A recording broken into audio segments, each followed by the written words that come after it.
All right. Thank you, Ian, and thanks to the whole Qubit group for putting on such a great event. Normally I'd be standing, but blockchain can't yet fix broken calves, so we're going to sit this time. So my name is Greg Eusden. I'm the CEO of Despark, and we are the user research platform for Web3. So what's that mean? What is user research? Why do it? What problem can we help folks solve? Oh, that's very big font. So Web3 products struggle to acquire, retain, and monetize users. It's a big problem everywhere, not just in Web3, but throughout the broader tech world, but particularly painful in Web3. So what does that mean? That means that builders out there are always asking themselves questions. How big is my audience? What features will help me grow faster? What do I need to do to capture this market, to make more money, to be a successful company? And they're struggling with limited time, resources to actually accomplish this. And so these questions, basic questions everyone's asking themselves everywhere, are life or death. In 6, 12 months, if you don't answer these questions or you answer them wrong, you're going to end up with a product that's failed. A product that has no users, a product that might look cool but doesn't actually succeed in the market. So what we do is help solve that. We've built the Web3 Insight Engine, two-part platform. First, direct user feedback. We're a marketplace between companies and end users. So company says, I need to talk to Uniswap users in Europe or perp users or whatever it might be, and we can connect them to that target audience in order to run interviews, run them through the current Figma prototypes, talk their current marketing strategy, whatever it needs to be in order for them to successfully get that feedback and make a big impact on their strategy. Second, audience sizing analytics. Once you define that audience, then you can come on our platform and you can see how big it is, how it's growing, adjacent audiences. It's about coming up with a really strong go-to-market plan across all of marketing and product. And so that's why our vision really is to become that essential platform for all of marketing and product development. Okay, so we can connect you to audiences. What does that mean? How do you define an audience? Well, it's every kind of audience. So users sign up for our platform, and they give us some demographics about themselves. They give us wallets that they connect and sign to verify that they're real, which is an innovation that's not possible in Web2 user research.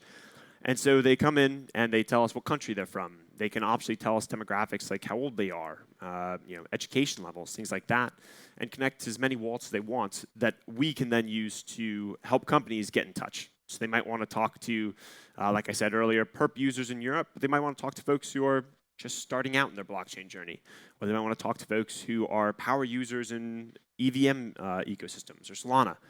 All these things make it really, really powerful for getting that feedback that anyone building and who has built knows is so critical to just build the right thing. All right, so I told you what we can do. Now I guess the question is, well, why would I do that? How are you helping? Here's some case studies and some ROI that we've had from some of our 20+ customers. We got a couple of unicorns on the platform at this point.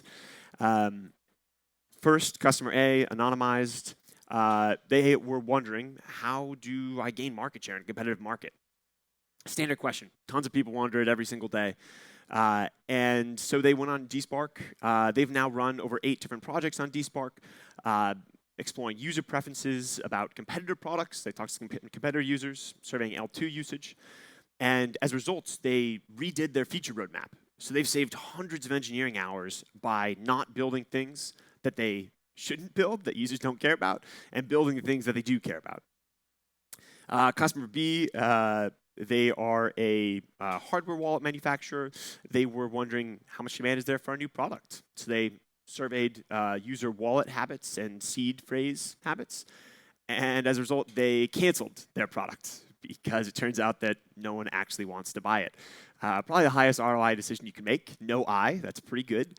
And ended up saving them a boatload of money so they can focus their resources somewhere else. Last one here, customer C was trying to understand how to reach more users. I think a common problem many of us feel in our industries, blockchain or not. And so they went out and gathered feedback on marketing, their marketing collateral and concepts through both surveys and interviews. And as a result, they increased their marketing ROI and their signups. Again, you can do better. You can always make your products, your marketing, everything else better. You should be doing user research with Despark or without, somehow. So jumping over to the user side here. So users sign up for our platform. They love us so far. We have 1,000+ users giving feedback today. And the reason that they join is really because we have, A, great earnings opportunities. Unlike most other places in blockchain and honestly the world, you can be earning up to $150 an hour here if you're the right audience at the right time. And you can help give back to Web3 and improve it. We all know that Web3 needs improving in some areas. So you can be the difference. And third, you can control your information. So you can specify what you do want to include. We only have a very few number of required fields. But you can specify what you do include, add and remove wallets as you go. We don't store things beyond that's out of your control. So just to summarize here, you should do user research. I don't care if it's with Despark or not. I do care. I hope it's with Despark. But you should do it regardless. And you should always be looking out for how to improve Web3. If you want to check us out as a company, go to despark.io. If you want to sign up as a user, go to despark.io. That's despark.io. And if you get to the website and you can't find what to do next, come find me. I clearly need to do some user research. Thank you all.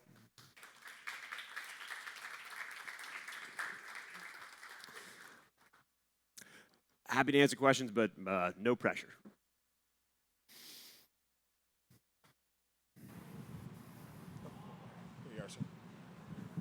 Just curious, did you come from a background of doing like more Web 2 user research? And then you just kind of extrapolated it to Web 3? Yeah, absolutely. This pitch is heavy on the tactics, but the thinking here is really that I come from Web 2 user research background, a lot of interviews, a lot of surveys, things like that.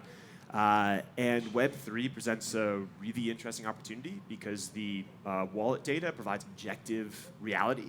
In Web 2 user research today, it's effectively you're just taking their word for it. They're just doing a lot of survey questions. I've used Alexa. I like Amazon, blah, blah, blah. And in Web 3, all of a sudden, we have objective data on that. So they are using various dexes. This is their spend, et cetera. And so I'm actually really excited about the future possibilities. I think today it's really needed, and everywhere we go, people are like, oh, thank God. I need to talk to folks like you.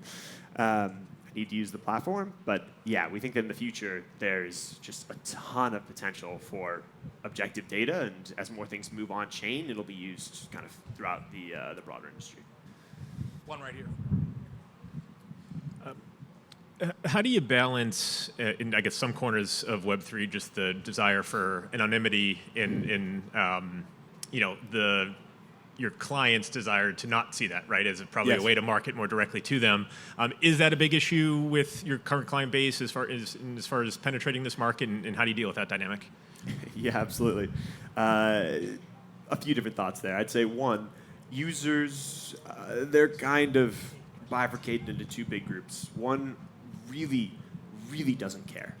Like they are a little wary about some of the wallets, but they'll connect them and slowly add more as they realize we're trustworthy. And then there's a small minority of users, maybe 20, 30%, that probably won't ever connect to wallets. And that's okay too. We try really hard to let users stay anonymous to end companies, etc. We don't share emails with anyone. You can sign up with a pseudonym, things like that. And we try to make it very Web3 friendly, and that is enough. That attracts a good portion of users that are pretty representative of the broader whole, even if 10 to 20% I think would never connect to wallets just from they've been in the industry long enough that that's just habits that are ingrained. Are you guys currently, or do you have any plans in the future of like just scraping data of wallets and analyzing that information, not necessarily for people that have signed up for your platform? Because I've seen other companies trying to do that, not totally successfully from what I've seen in terms of actually being able to monetize that information. Yes. But Is that something you guys have looked at? Yeah, absolutely. It's a great question. Yeah, there are a lot of analytics companies out there. You think blockchain, it's one of the first things that comes to mind, like, oh, I could do something with all that data. Right. And you can get started easily, so a lot of people do it. Yes, absolutely, but we're always coming from it from a, what's additive to our user research platform here. And so, today, you're already identifying an audience. You're saying, I want to do surveys, interviews, focus groups, whatever it might want to be. You say, here are the criteria I want them to meet. And so by defining that, we can then look at the blockchain data at large and apply the demographic data that we have, the proprietary information we have, and scale that up. And so when we say that we can help you with audience sizing and analytics and things like that, yes, that's absolutely where we're going. But with the caveat of we're never going to be a pure token analysis platform or anything like that. I think that's we're not differentiated there, and I think there's enough platforms out there that do that already. How long have you guys been doing this now? We launched almost 18 months, maybe 16 months ago. We launched the first project. So yeah, I don't go into the traction too much there, but got 20 customers, most repeat customers, a couple of unicorns on the platform. Awesome. How many users have you roughly had fill out their demographic information? Yeah, it's a little over 1,000 now. I think it's okay. Something like that, but it's growing at a few hundred a month at this point. Cool. So yeah, we haven't prioritized it because this has been sufficient to reach all the research we need. Sure. But as it grows and data becomes more valuable here, I think we'll focus on growing that faster. Awesome, man. Great stuff. Keep it up. Cheers. Thanks.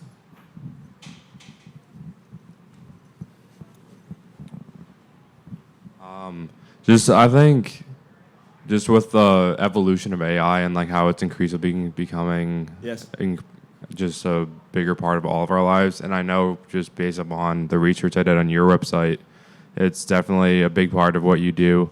I'm just kind of wondering what do you see the future of AI in helping to understand your market research and how using those tools is going to help make the process better? Yeah, great question. There's so many moving pieces in the world right now between all AI agents as well as all of the, where are blockchain wallets going as individuals? Are they going to be abstracted away? Will users not know about them? And I think, the reason we feel confident about our future is that moving forward, what we have is user cooperation. And so no matter where that goes, whether it's agents representing users on their behalf or whether that's wallets being abstracted into something that isn't individual wallets, the users still ultimately control it. And so by the fact that we have that partnership, we have this marketplace, we feel confident that we'll be able to evolve right alongside it. So if it moves to an agent future, great, we can do that. If it moves to a future where there is no such thing as an individual wallet, where everything's tied to your anonymized ID or whatever that is, that's okay too. And so, yeah, we feel good. I won't make a prediction of where it's going because I'm sure I'll look silly up here in 5 years, but we feel good about it.